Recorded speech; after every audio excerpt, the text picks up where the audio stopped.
Mendapatkan limit EasyCash ini sampai 50 juta ya, itu bukan merupakan sebuah keuntungan ya teman-teman.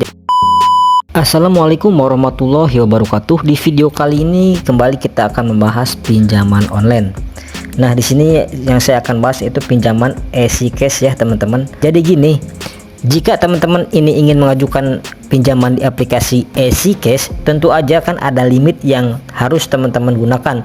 Ini sama aja kayak paylater ya teman-teman, limitnya. Nah, itu bisa teman-teman gunakan juga, sama ada namanya istilahnya limit pinjaman, dimana ketika limit teman-teman itu misal 10 juta ya, maka teman-teman maksimal pinjam yaitu 10 juta. Nah, pertanyaannya, apakah limit tersebut bisa naik dengan sendirinya atau harus ada pengajuan, dan bagaimana cara untuk menaikkan limit pinjaman?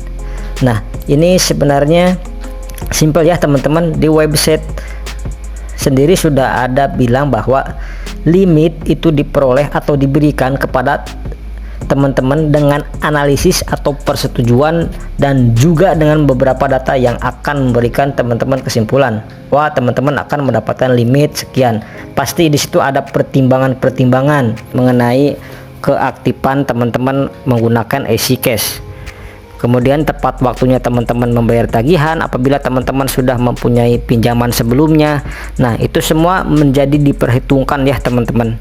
Karena jika teman-teman itu mempunyai misal penghasilan teman-teman 10 juta, maka teman-teman maksimal hanya bisa meminjam uang itu sebesar 30% dari pendapatan. Jadi artinya 3 juta rupiah. Kalau teman-teman berpenghasilan 10 juta, pinjamnya 10 juta, ya nanti uangnya dari mana ya teman-teman? Saran saya untuk teman-teman yang akan meminjam uang di aplikasi EasyCash ataupun pinjaman manapun, gunakanlah uang tersebut untuk kebutuhan produktif, bukan untuk foya-foya atau kebutuhan konsumtif. Jadi DC pinjol nekat datang ke kantor kepala daerah atau kepala desa setempat yang ada nasabah gagal bayar. Maksudnya gimana? Maksudnya seperti ini ya teman-teman. Jadi di beberapa wilayah itu kan tentu tidak ada DC lapangan yang beroperasi di sana. Oleh karena itu tentunya DC itu kan tidak bisa menagih para nasabah yang gagal bayar ini datang ke rumahnya secara langsung. Nah, karena itulah biasanya DC seperti ini mempunyai akal bulus atau akal muslihat ya teman-teman, untuk menekan teman-teman agar teman-teman ketakutan dan mau bayar pinjaman online.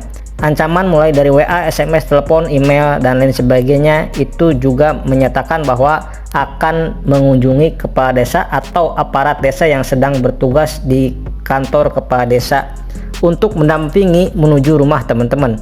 Itu enggak sedikit pula yang mengancam akan memblacklist KTP teman-teman di kantor kelurahan atau kecamatan, dan tujuannya simple, agar teman-teman itu takut dan segera membayar hutang. Jadi ini penting banget ya untuk teman-teman ketahui. Untuk ancaman-ancaman yang seperti itu yang enggak masuk akal itu pasti dilakukan, dan teman-teman jangan mudah percaya. Karena begini ya, intinya selama teman-teman dipinjol itu udah enggak ada resiko terberat. Apapun yang kalian terima ketika teman-teman gabay di sana ya pastinya paling tidak slik OJK teman-teman itu akan jelek.